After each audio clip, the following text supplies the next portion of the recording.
I was in the middle of getting myself together for this video, and he started crying. So I look like this. I ball like a Laker. Let's see if he wants to be seen. Sing. It's okay, but he's hungry, y'all. He's trying to eat my shoulder video or get myself together because I look like a bum. At least I got half of my face done. Sing, but yeah, he's hungry, guys. I'm about to feed him. Thank you, bud. He's probably gonna get upset soon, so I'm just gonna make a little bit of this video. This is gonna be my labor and delivery story time. If you follow me on social media already, you've probably seen that my due date was October 21st, and I put it on one of my videos too. I think I said it in one of my videos. Thinky piece. This piece did not turn out right, so I had to hide it. But yes, my due date was October the 21st. I did not have him on the 21st. I was actually overdue. I passed my due date. I had him on the 25th. And the whole thing is crazy because, oh, I'm whining. Okay. He's whining, y'all. It's crazy because, I haven't did a video in so long. I can't even get my words out. It's crazy because I wasn't dilated at all, so I didn't think I was gonna have my baby until 4 days after. I was gonna get induced on a Tuesday, and I had him on a Friday, the 29th. I think that would have been the 29th. 4 days after I actually had him was when I was supposed to get induced.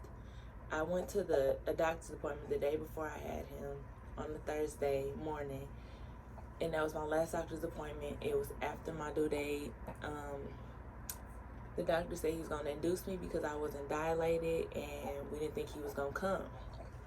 That same night, I was like hurting. Like, it was a weird feeling. Like, I was just laying in bed, chilling, kind of sad because I was ready to have my baby already and he still wasn't coming out. So I was just laying down watching TV or something. I can't really remember exactly.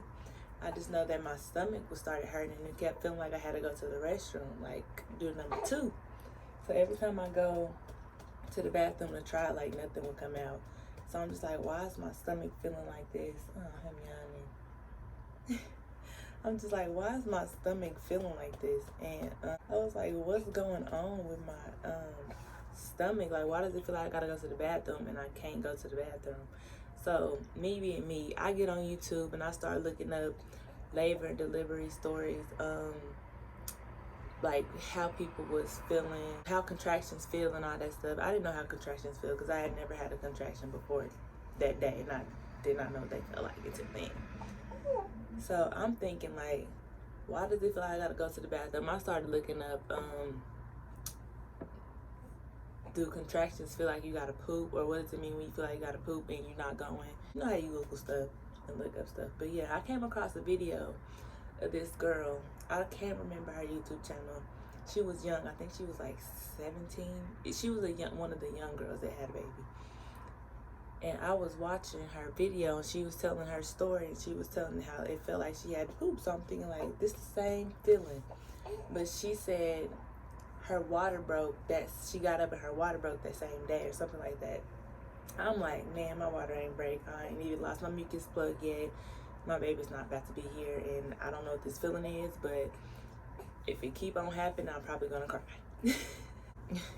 Okay, y'all, I'm gonna have to feed him, and then I'm gonna pick up where I left off. Look at his Stinky. He's so sleepy now, but y'all, my son's fight his sleep so much, it's crazy. I didn't know where I left off at, so I ended up recording the whole video. So if the video looks weird, sounds weird, if I'm repeating myself, it's because I was trying to tend to him and I didn't remember where I left off at. So yeah, you just have to rehear the story. She basically was going through the same thing I was going through. Like, she felt exactly how I was feeling. I'm like, this is the only video that's really telling me, like, this is what a contraction feels like. Because I didn't know what a contraction feel like because I had never had a contraction. Never know what a contraction felt like. Never had a contraction my whole pregnancy.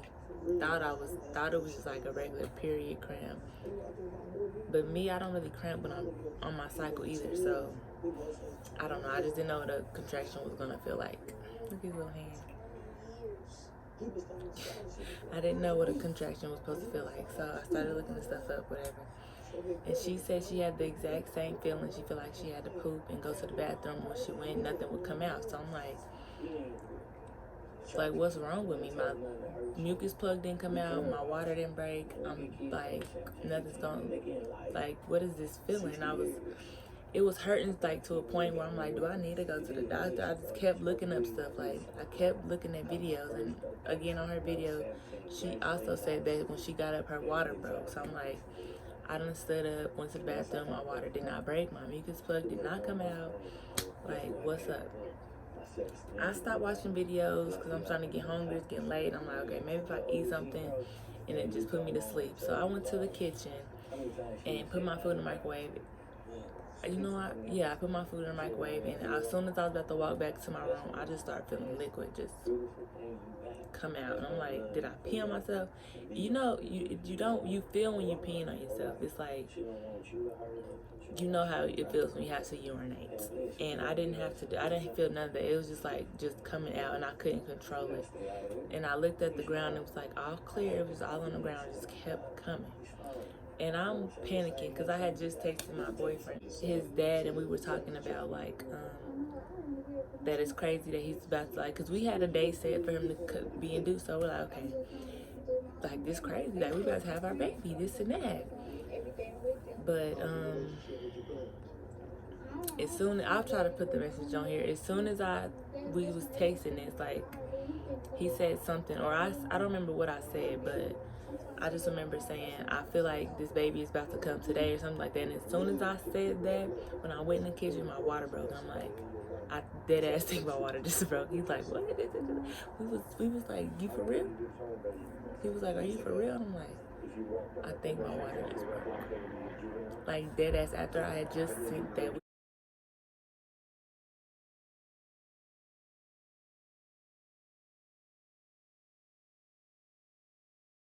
This baby acting. I'm put it on here. I don't remember what I said exactly, but I was like, basically saying I think he's ready to come now. And after I sent that message, I went to the kitchen. That's when my water broke. Him was ready. He said, we're not worried about what this doctor talking about. We coming today. And he came. So yeah, I guess he FaceTimed me, and then he was like, are you for real? And I showed him like, this is that. And then I called my cousin. My mama was not answering the phone. I called the house phone, her cell phone, my little sister phone. I called everybody in the house's phone. I called everybody in the house. Like, nobody answered. Not one body answered. And then I called my cousin who lived down the street from my mama, and she was gonna go over there and knock on the door, tell him, wake him up and all that. She was gonna do that for me because she had him back. But I was telling her, like, I think my water broke, and I was like, do I need to go to the hospital? Like, I didn't know what to do. Like, it was just me. My cousin my roommate was here asleep, and she had to go to work early in the morning, which she didn't even go to because she wanted to be at the hospital. I wasn't trying to wake her up because I know she had to get up super early, and I'm not trying to panic her. And I wasn't hurting, so I'm like, I'm okay. I just need to know what I need to do. And I was like, can I take a shower, this and that? So I took a shower, being dumb, not knowing when I get to the hospital, I'm still going to be leaking the whole time. I was leaking the whole time, even after the shower.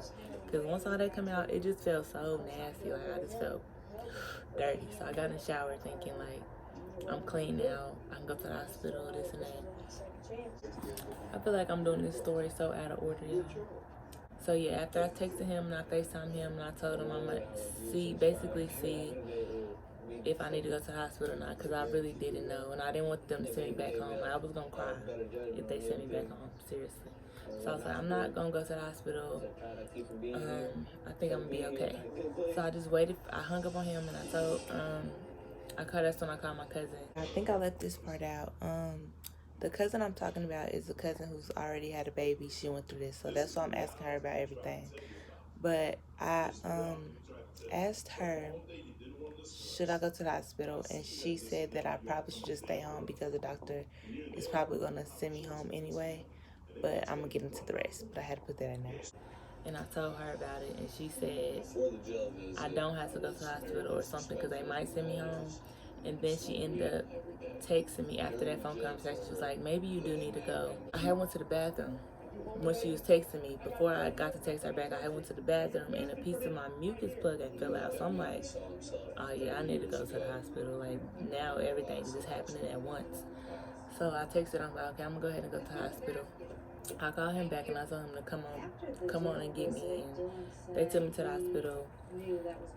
We got there. We didn't know what we were doing. We never done this, so we didn't know really what we were doing. We didn't know what part we needed to go to. My mama didn't answer until like last minute. She didn't answer the phone till last minute. I don't know if she said her phone was charging or something. And usually when her phone is charging, she doesn't hear it or it's on silent or something, or she turns it off. So yeah, her phone was charging, but she ended up calling me back because my sister, I was blowing my sister Snapchat. I was blowing her Snapchat, her text, everything. My sister got it call and stuff. So yeah, we went to the hospital. We did not. It was just me and his dad. We did not know what we was doing. Well, his brother drove us to the hospital, but we were the only one that got out, so his brother could park his car. We didn't know what we literally walked basically around the whole hospital before we even knew like which way to go. We walked around the whole hospital. I mean, like, we went through one side. It was like a lobby, and then there was arrows leading to the emergency room. So we didn't go in on the emergency side. That's why we ended up walking around the hospital like that. And we didn't know that it was a certain floor that you have to go to if you're in labor or about to deliver a baby. And we didn't know that until my mama called and told us the exact floor that it was on. So that's why we were walking around so much. Area that we was walking in, it was like nobody there, no doctors, no nurses, nothing. And the nurse that we did see, he was walking so fast, like we got locked out the door that he went into. So that's another reason we didn't find the floor. They put me in a wheelchair, and then they had me sign some papers, and then they sent me to this room. It was just a room, I guess they supposed to check and see if my water had actually broke. They hooked me up to these machines to check his heart rate and when I was having and timing my contractions. So basically when she did the test to see if my water had actually broke, and we had to wait like 15 minutes for it, y'all, when I say I was like, I knew I was having contractions because I had never had this feeling before, and I knew my water had broke because that was not like, I don't know, they said fluid can leak, but basically my water did break. But I was sitting on the table like, it's kind of sad because I'm like, if they send me home and I still have to go through this pain, I'm gonna throw a fit. Like, this was not okay. Not okay. That pain was something crucial. They say contractions hurt, them things hurt for real. But yeah, basically she came back in there and she said my water had broke. Get the room cleaned up and stuff, and then they went to take me to the delivery room where I was gonna have the baby. When I got in the room, I say they had to put an IV in me. They stuck me like 5 or 6 times because my veins are so small they can never find them. So yeah, they stuck me so many times just to get my IV. After she did the IV, we was all in the room, and I just tried to get some sleep. I tried to sleep through them contractions. Boy, them contractions was hurting.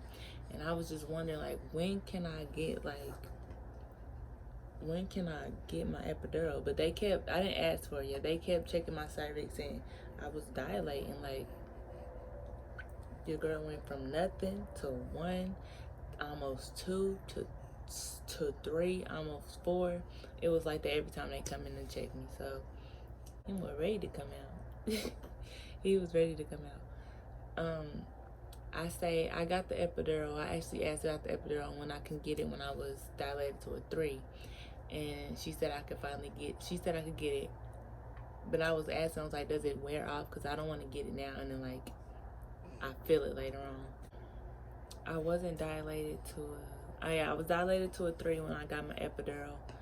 When I say I knew I wanted the epidural because I know I didn't want to feel anything, but I was scared. Like the whole time when they were like, you gotta sit like this and don't move, I did not want to be paralyzed. So I'm like, okay, I'm gonna be still as possible. I did not feel the needle going in.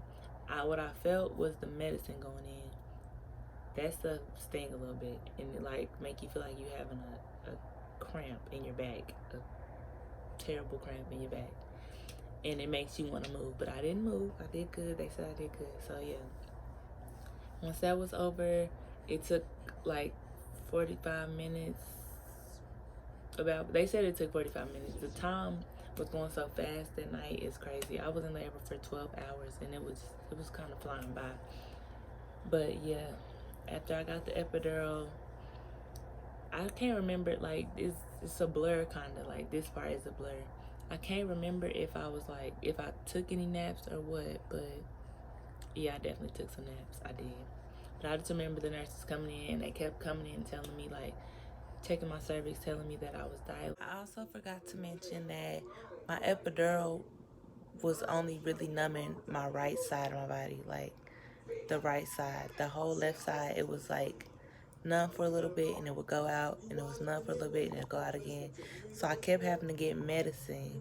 My right side was like super numb, and the other side was like, it was numb, but it wasn't all that numb. And then I remember being dilated to a 9, almost a 10. When she said I was dilated to a 9, almost a 10, that's when she called my doctor. And things was about to get started, so we just chilling out some more. And then finally I was dilated to a 10, and at this point I felt like I had to poop, like really, really bad. I got to mention the whole time that this was happening, like the process of pushing, or before I had to push, like this poop feeling was something crucial. Like everybody who was in the room, my mama, my boyfriend, my cousin, the doctors, the nurses, everybody that was in there, I kept asking, like, I kept saying that I have to poop. Like, I kept on saying it. And then finally I asked the nurse, I was like, am I going to poop on myself? Am I going to poop when he come out? Like, I kept asking. And finally she was like, you're not going to go to the bathroom. It's just, basically, that's just how it's supposed to feel. But I heard stories. But I'm like, I do not want to do this on this table right now. So, that feeling is something crucial. Like, that's something totally different. I never felt that before. Felt like I was about to push him out my butt, like dead ass. And they wouldn't let me push. They'd say, don't push, don't do this. I had to wait for my doctor. I'm thinking my doctor coming. They get a call, he's stuck in traffic. So we had to wait like 30 minutes after I was already ready to push for him to come. And when I say I was ready to cry because I wanted to push so bad at the end. And then finally, my doctor got there. He got his stuff together. They said I can push, finally. And when I say the hardest part of all of this was pushing, I didn't have to push that many times. I feel like I had to push like 10 times. I'm gonna say I only pushed like 5. It was definitely more than 5, but I feel like that pushing took so much energy. Like, I know I was making some ugly faces. I was like, I was making some ugly faces while I was trying to push. I don't even remember like nothing. I remember I was thinking about laughing because they kept talking about his dad was like looking like he was about to pass out and his niece was buckling and stuff, and I was trying to push and I was thinking about laughing at the same time. But pushing ain't no joke. If you gonna do vaginal, you better have some Superman strength, because that pushing ain't no joke. Now I see why people be pushing for hours straight. I didn't have to push for an hour, thankfully. He was already right there. When the doctor came in, they was already seeing his hair coming out. Ain't that right, Think? Him hair was already out. Y'all can't even see him right now. He is chilling right now, y'all. Look at him. Oh, him getting sleepy now. Yeah, pushing, that was probably the hardest part of the whole. But yeah, I didn't feel him coming out until the doctor like pulled his body out. When I was pushing his head out, I didn't feel it. But when the doctor pulled the rest of his body out, that felt so weird. Like, that was not a good feeling. It didn't hurt, but it was like, it's hard to explain. Like, you definitely have to push out a baby to know that feeling. I will be doing more videos. If you're a new subscriber, you came just in time because I had my baby, and the sessions will be back soon. Give it to December, to my birthday. But you just going out everywhere, huh? My cousins want to make a part 2. They've been telling me about it. Asking me about it when we're gonna do it again. We're definitely gonna get y'all to part 2 of the Would You Rather smoke session, because I know that's where most of y'all are coming from right now.